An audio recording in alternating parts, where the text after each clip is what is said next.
Selamat datang di Si Binuang Channel. Terima kasih sudah mampir. Mari kita lanjutkan novel Tikam Samurai, Si Bungsu, karya Makmur Hendrik, bagian 248. Selamat mendengarkan. Si Bungsu dapat menduga bahwa yang datang ini tentulah bukan sembarangan orang. Tikam Samurai, engkau yang bernama Si Bungsu dari Indonesia.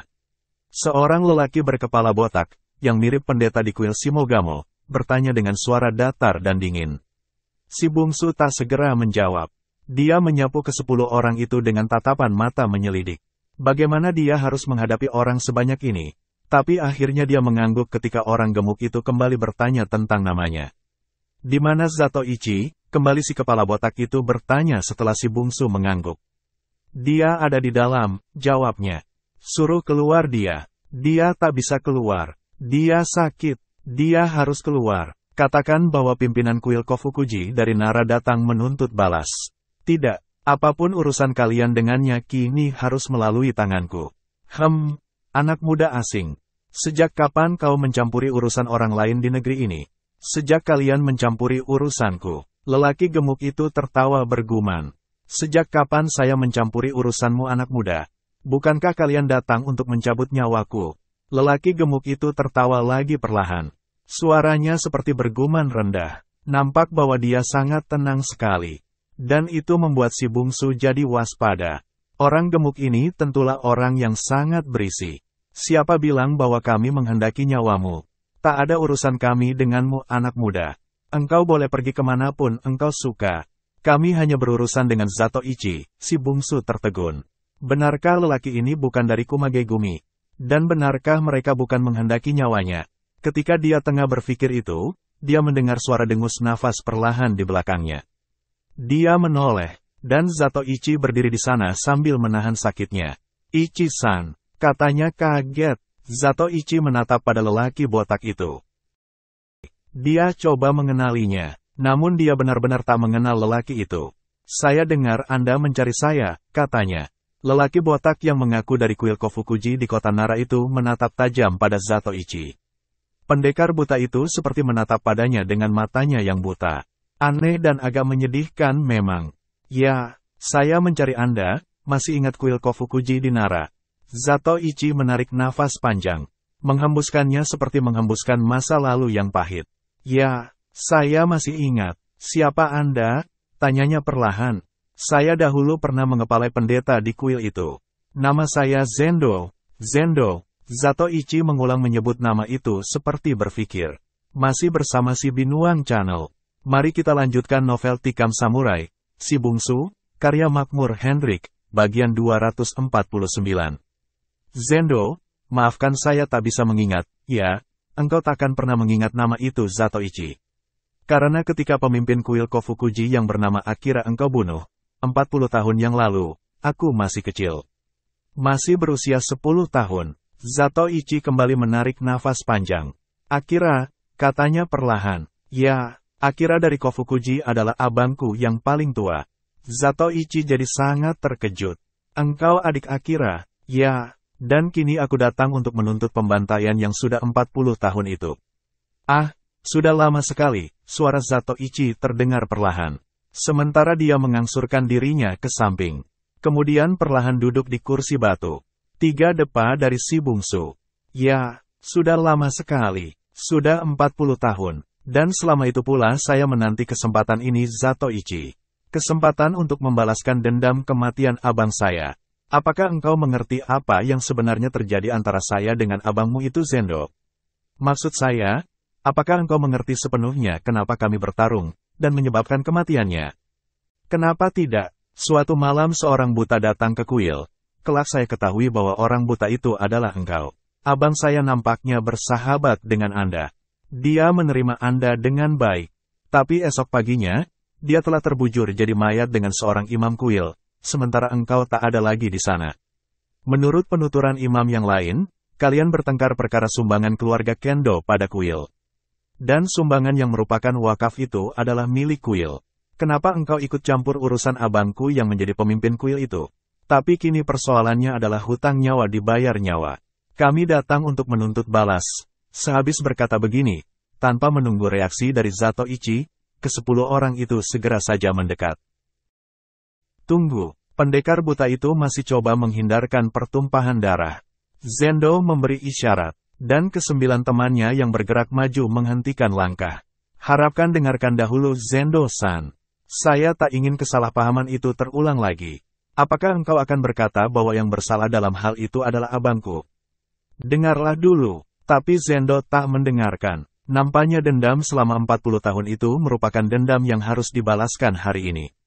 Namun mereka terhenti lagi ketika anak muda yang bernama Bungsu itu maju tegak antara mereka dan Zatoichi. Anak muda, sudah kukatakan, kami tak ikut campur urusanmu, maka jangan ikut campur urusanku. Suara Zendo terdengar perlahan mengingatkan.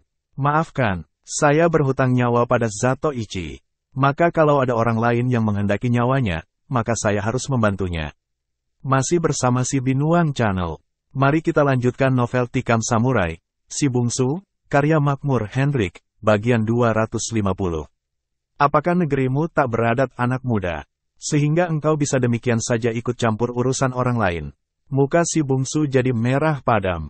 Negerinya dikatakan tak beradat. Amboy, dia teringat pada Minangkabau. Negeri yang adatnya tak lapuk det hujan.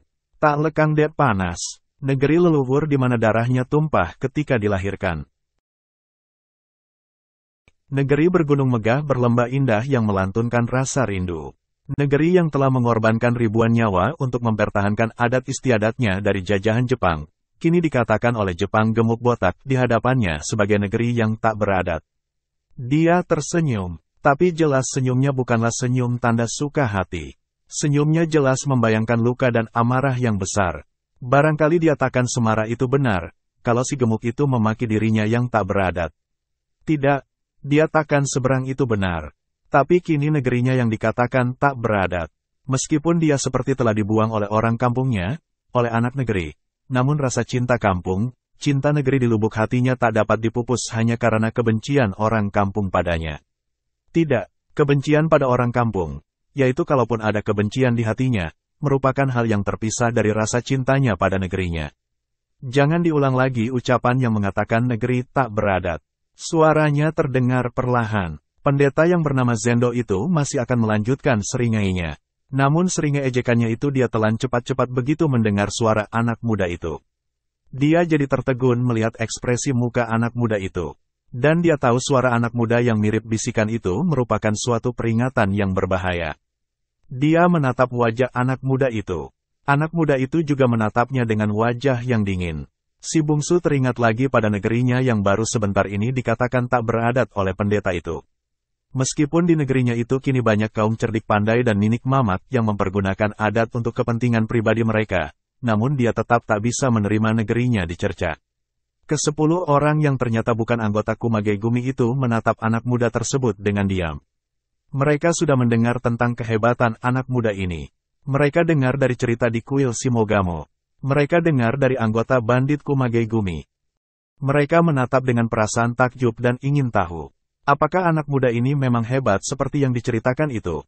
Dan ketika mereka tengah berpikir begitu, anak muda itu berkata lagi, masih bersama si Binuang Channel.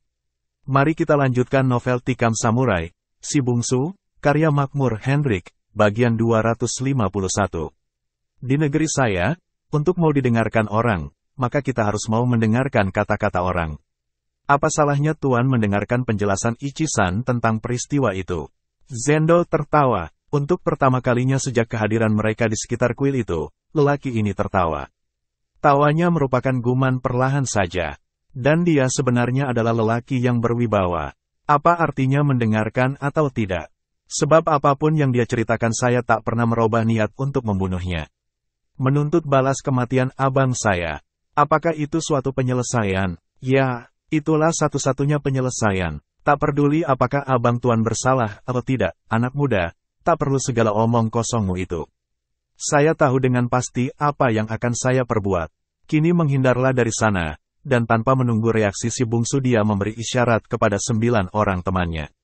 Ke-9 orang itu serentak mencabut samurainya dan berjalan menghampiri Zatoichi. Yang terakhir ini masih tetap duduk dengan tenang dan kepala tunduk di kursi batu 3 depa dari si Bungsu. Namun si Bungsu melangkah menghampiri Zatoichi. Dan tatapan matanya serta ekspresi wajahnya kembali membuat kesembilan lelaki itu terhenti. Anak muda ini nampaknya tak main-main. Kalian dengar dulu apa sebabnya perkelahian itu terjadi, desisnya tajam. Kalau saya tak mau, Zendo balas mengancam dengan muka merah. Kalau Tuan tak mau, maka Tuan harus menyambung nyawa dengan saya, suara si bungsu tegas. Dia tak mau Zatoichi dikeroyok secara tak adil begini. Dia tahu kesehatan pahlawan samurai Jepang itu belum pulih. Barangkali dia masih akan mampu menewaskan 4 atau 5 orang. Tapi tak lebih dari itu, setelah itu nyawa tokoh legenda Jepang itu sudah bisa diramalkan. Dibantai oleh bangsanya sendiri. Nampaknya pertumpahan darah memang tak terhindarkan. Salah seorang bawahan Zendo yang tegak di belakang si bungsu menjadi berang melihat anak muda ini berlancang mulut menghalangi pimpinannya. Lelaki itu tinggi kurus, memegang samurai yang berhulu pendek terbungkus oleh sutera merah. Nampaknya dia seorang pesolek juga. Tanpa menunggu isyarat, tanpa mengacuhkan si bungsu yang tengah bicara, dia menghayunkan samurainya yang sejak tadi telah terhunus. Hayunan samurai ini mengarah ke leher, memancung dari atas kanan ke bawah kiri. Zatoichi yang duduk mengangkat kepala. Dia mendengar suitan samurai itu. Dan dia tahu, bahwa suara itu bukan berasal dari suara samurai si bungsu. Dan firasatnya mengatakan bahwa anak muda itu dibokong dari belakang. Dia berteriak memperingatkan si bungsu. Bungsu-san di belakangmu, teriakannya belum berakhir ketika dia dengar suara mengeluh. Lalu diam Zatoichi tertegak. Suitan angin yang kencang di musim dingin ini membuat pendengarannya sebentar ini kurang jelas. Siapakah yang mengeluh? Masih bersama si Binuang Channel.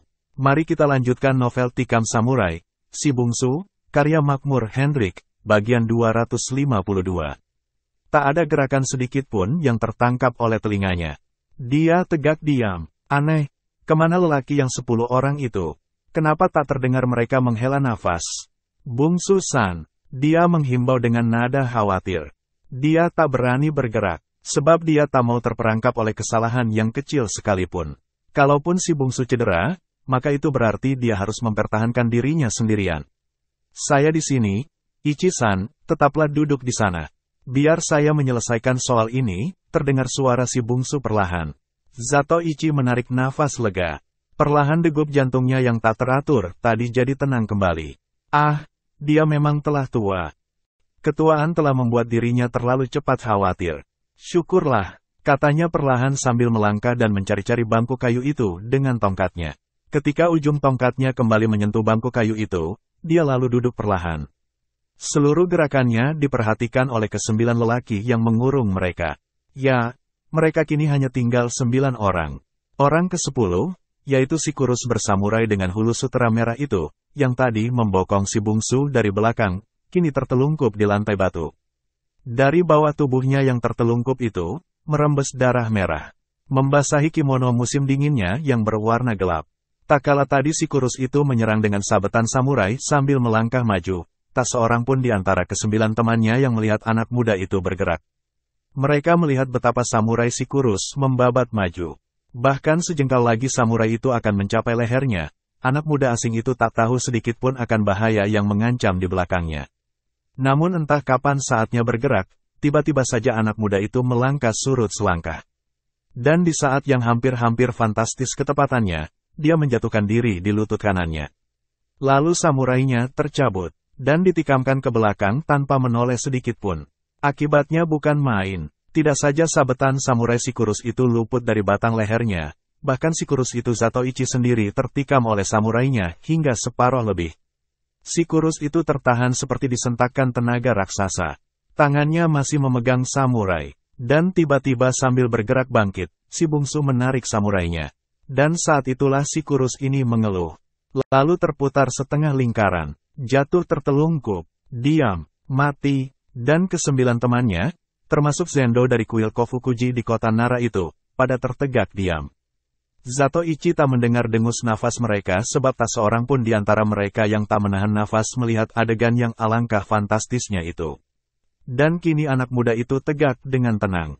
Dengan tenang dia menghapus darah yang membasahi samurainya dengan telapak tangan. Kemudian dengan tenang pula dia menyarungkan samurai itu kembali. Masih bersama si Binuang Channel. Mari kita lanjutkan novel Tikam Samurai, Si Bungsu, karya Makmur Hendrik, bagian 253.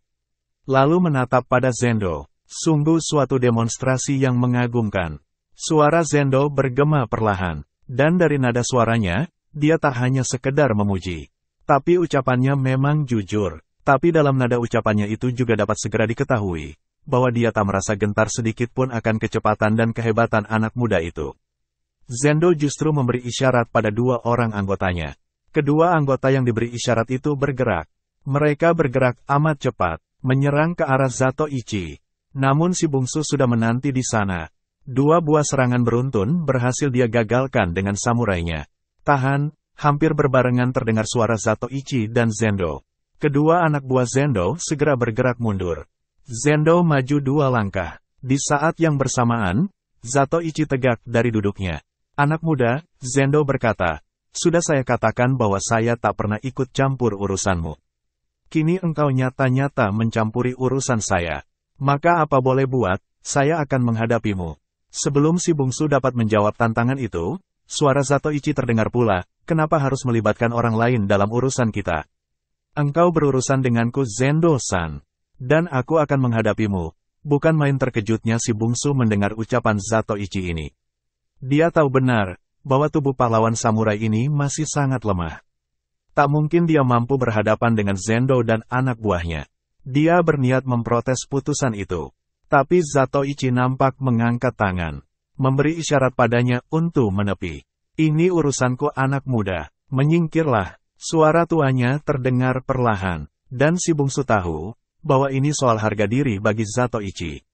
Makanya dia tak berani menyanggah. Namun meski tak bisa ikut campur dalam urusan Zendo dan Zato Ichi, anak muda ini masih punya cara lain untuk menolong Zato Ichi. Dia tak ingin perkelahian berlaku curang. Menghadapi Zendo saja Zato Ichi pasti kewalahan. Bukan karena kepandaiannya, tapi karena tubuhnya yang lemah. Karena itu anak muda dari Gunung Sago ini lalu bicara, baik, saya takkan ikut campur urusan kalian. Tapi tak seorang pun selain Tuan Zendo yang boleh ikut campur. Jika ada, maka saya akan ikut serta pula. Zato Ichi menarik nafas panjang. Dia sangat terharu atas sikap anak muda ini. Dia tahu anak muda itu berusaha menolong nyawanya. Dia memang harus mengakui bahwa pertarungannya kali ini merupakan perjudian melawan El Maut. Tapi kini dia agak lega, sebab dia tak usah khawatir menghadapi keroyokan. Lawannya hanya satu orang, dan si bungsu mengawasi hal itu. Si bungsu melangkah menghindar dari hadapan kedua orang itu. Matanya menyapu pada 8 orang anak buah Zendo yang masih tetap tegak mengurung Zato Ichi. Masih bersama si Binuang Channel. Mari kita lanjutkan novel Tikam Samurai, Si Bungsu, karya Makmur Hendrik, bagian 254. Si Bungsu hanya menghindar 2 langkah, yaitu sekedar tak menghalangi kedua musuh bebuyutan itu berhadapan muka. Namun jarak yang dia buat, memustahilkan kedua orang itu untuk bertarung. Menyingkirlah dari sana, Zendo berkata. Si Bungsu menatapnya, tersenyum tipis. Sudah saya katakan, perkelahian ini hanya untuk tuan berdua. Yang lain tak boleh ikut campur, suara si bungsu mengingatkan. Ya, tak ada orang lain yang ikut campur, suara Zendo terdengar gusar. Dia gusar karena telah dijebak anak muda ini. Dijebak dengan kata-kata bahwa pertarungan ini hanya untuk mereka berdua. Berarti tak satu pun di antara anak buahnya yang bisa ikut campur. Padahal dia membawa anak buahnya kemari mencari Zato Ichi dalam rangka memudahkan penuntutan dendam kematian abangnya. Tapi apa boleh buat, meskipun dia tak gentar pada anak muda ini, namun dia harus jaga gengsi. Saya akan menyingkir dari sini kalau anak buah tuan juga menyingkir. Kami akan membuat lingkaran 10 depa. Si bungsu kembali berkata, dan kali ini tak ada jalan lain bagi Zendo selain harus menuruti kehendak anak muda itu. Dia memberi isyarat pada anak buahnya. Dan dengan perasaan yang benar-benar kurang senang, ke-8 orang itu lantas mundur. Mereka berkuat, dan tegak sedemikian rupa hingga membentuk suatu lingkaran berjari-jari 10 depa seperti diminta oleh si bungsu. Si bungsu tegak di salah satu sisinya. Kini kedua lelaki itu berhadapan. Zato Ichi yang lemah, tegak menunduk. Dia seperti tak ingin memperlihatkan bahwa dirinya sedang sakit. Hanya si bungsu merasa sangat khawatir. Dia tahu benar tenaga dan kesehatan Zato Ichi sangat tak mengizinkan untuk berkelahi. Usahakan untuk berkelahi. Untuk tegak agak lama saja dalam cuaca dingin begini sudah sangat sulit. Namun bagaimana dia harus membantunya? Bukankah ini sudah permintaan Zatoichi sendiri? Dan untungnya, Zendo tak mengetahui bahwa Zatoichi demikian parah keadaannya. Ada beberapa saat kedua musuh ini berhadapan. Tegak dengan diam. Zendo lah yang pertama kali menghunus samurainya. Suara samurainya ketika keluar dari sarungnya, terdengar berdesir perlahan. Zatoichi masih diam. Kepalanya masih menunduk. Samurainya masih di tangan kanan di dalam sarungnya. Samurai itu masih dia pegang seperti memegang tongkat. Ujungnya mencecal lantai batu. Tak sedikit pun kelihatan bahwa dia siap untuk berkelahi. Zendo melemparkan sarung samurainya ke samping. Dan disambut oleh salah seorang anak bauhnya. Kemudian perlahan dia melangkah maju. Bergeser di lantai batu. 1,5 depa di hadapan Zatoichi dia berhenti. Zatoichi masih menunduk diam. Samurainya masih dia pegang seperti tadi. Perlahan Zendo mengangkat samurainya, mengarahkan ujungnya ke atas sebelah kanan dirinya. Dan dengan perlahan pula tangan kirinya memegang hulu samurai di bawah pegangan tangan kanannya. Dan dia menahan nafas. Kini dia benar-benar siap tempur. Namun Zatoichi masih tetap diam seperti patung. Zendo menghela nafas. Dan saat itulah terdengar suara Zatoichi. Saya dengan abangmu akhirnya memang berkelahi malam itu di kuil Kofukuji. Suaranya perlahan. Namun Zendo tak ambil peduli. Dia konsentrasi penuh. Zatoichi menyambung ucapannya. Seperti tak peduli dengan maut yang mengintai lewat samurai Zendo, kami memang bertengkar karena uang yang disumbangkan oleh keluarga Kendo. Lalu saat itulah Zendo memekik dan samurainya memancung. Tapi lelaki buta itu sungguh perkasa. Dia tak mencabut samurainya, melainkan membungkuk dan melangkah 2 langkah ke belakang. Serangan maut itu menerpa tempat kosong. Dan begitu dia berhenti melangkah suaranya terdengar lagi. Kami bertengkar soal penggunaan uang itu, suaranya terputus oleh serangan beruntun dari Zendo. Kali ini dia mencabut samurainya dan menangkis. Lalu melangkah menghindar dan suaranya terdengar lagi. Keluarga Kendo mewariskan uangnya dalam bentuk uang emas. Hal ini dia lakukan karena seluruh keluarganya punah. Dia tak punya turunan lagi. Kendo Sansui adalah keturunan terakhir. Dan sebelum mati dia menyerahkannya ke kuil Kofukuji dengan maksud digunakan untuk mengembangkan agama serta untuk amal sosial lainnya. Kali ini Zendo tak menyerang.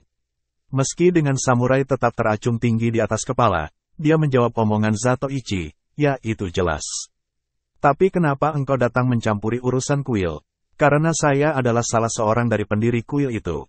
Zendo tertegun. Si bungsu juga. Zendo berputar ke belakang Zatoichi dengan samurai tetap siap menyerang. Namun dia belum menyerang. Suaranya terdengar lagi. Masih bersama si Binuang Channel. Mari kita lanjutkan novel Tikam Samurai, Si Bungsu, karya Makmur Hendrik, bagian 255. Meski engkau pendiri, tapi yang memimpin kuil saat itu adalah abangku. Dan engkau datang minta bahagian dari harta wakaf itu bukan? Barangkali begitulah yang disiarkan orang. Namun saya tidak sejahat dan sehina itu. Buat apa uang bagi saya? Tak ada perempuan yang mau jadi istri saya untuk saya berikan uang. Bahkan pelacur-pelacur pun menghindar dari saya. Untuk menghidupi tubuh buruk dengan mata buta ini, saya masih punya tangan untuk bisa mencari nafkah. Tak usah mengambil harta dan hak kuil. Kali ini samurai Zendo perlahan turun ke bawah. Dia menatap dengan tatapan yang sulit diartikan pada Zatoichi. Lama, kemudian suaranya bertanya, lalu kenapa terjadi pertumpahan darah malam itu? Zatoichi tak segera menjawab. Dia menarik nafas, panjang dan berat. Akhirnya dengan kepala menunduk dalam dia bicara perlahan, abangmu menginginkan uang itu untuk keperluan lain. Zendo mengerutkan kening. Saya tak mengerti, katanya. Maafkan saya. Bukankah ayahmu berasal dari daerah Tionggoan di daratan Tiongkok? Ya, nah, itulah soalnya. Saya tak mengerti, desak Zendo. Maafkan saya kalau harus menceritakan hal ini di hadapan orang banyak. Saat itu perang berkecamuk antara Jepang dengan Tiongkok. Tiongkok ingin memerdekakan negerinya dari jajahan Jepang. Abangmu ingin mengirimkan uang itu ke Tiongkok untuk membantu pemberontakan melawan Jepang. Bohong, bentakan Zendo memecah dan dia membuka serangan. Kali ini serangannya bertubi-tubi. Tadi Zatoichi memang sengaja tak melawannya. Sebab dia menghemat tenaga. Tapi kini dia harus mengerahkan tenaganya itu. 2 kali serangan berhasil dia elakkan. Namun pancungan keempat terlambat dia tangkis. Tak ampun lagi, pahanya seperti akan belah dimakan samurai Zendo. Tapi setelah itu Zendo menghentikan serangannya. Si bungsu menatap dengan cemas darah yang mengalir dari paha Zatoichi. Kalau kau tak hentikan omong kosongmu tentang abangku, ku cencang tubuhmu saat ini, suara Zendo terdengar terengah-engah. Dia nampaknya benar-benar tak ingin keluarganya dicap mengkhianati Jepang. Sambil menahan sakit dan sambil tetap bertahan tegak, Zatoichi yang luka parah itu berkata, itulah kisah sebenarnya Zendo-san. Malam itu, hadir utusan yang akan dia kirim ke Tionggoan, yaitu pendeta yang sama-sama mati dengannya. Ketika saya menghalangi niatnya, dia jadi berang.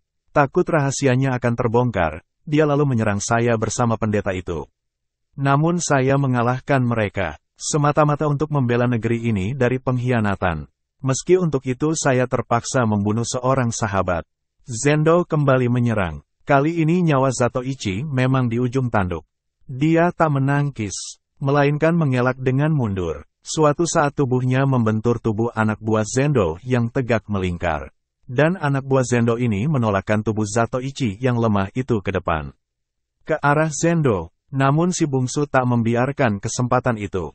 Dia segera menghunus samurai dan meloncat ke tengah gelanggang. Zendo yang akan segera memancungkan samurainya dia hantam. Dan samurai mereka beradu. Zendo kaget dan mundur. Kedelapan anak buahnya kaget dan merapatkan kepungan. Si bungsu segera tegak di hadapan Zatoichi yang telah jatuh berlutut. Anak muda, jangan ikut campur urusan kami. Zendo berkata dengan marah. Dia sudah bermaksud akan menghabisi nyawa Zatoichi. Menyudahi dendam selama 40 tahun ini. Kini saatnya hanya tinggal melaksanakan. Zatoichi yang kesohor itu sudah berhasil dia lukai. Bukankah itu suatu prestasi yang bukan main yang akan memasyurkan namanya ke segenap penjuru Jepang? Halangannya kini hanya tinggal sedikit, yaitu anak muda dari Indonesia ini. Wajar saja kalau dia merasa berang tak kala babatan samurainya dihalangi oleh samurai si bungsu. Namun si bungsu tetap tegak di depannya. Menghalangi jarak antara dia dengan Zatoichi. Saya sudah katakan, bahwa saya akan ikut campur bila anak buahmu ikut campur dalam perkelahian ini. Suara si bungsu terdengar dingin. Ya, kau boleh ikut campur kalau anak buahku ikut. Tapi kau lihat sendiri, tak seorang pun di antara mereka yang ikut membantuku.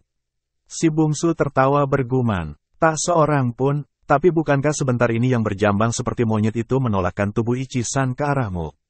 Terima kasih sudah bersama si Binuang Channel. Jangan lupa mampir pada bagian selanjutnya novel Tikam Samurai, Si Bungsu karya Makmur Henrik.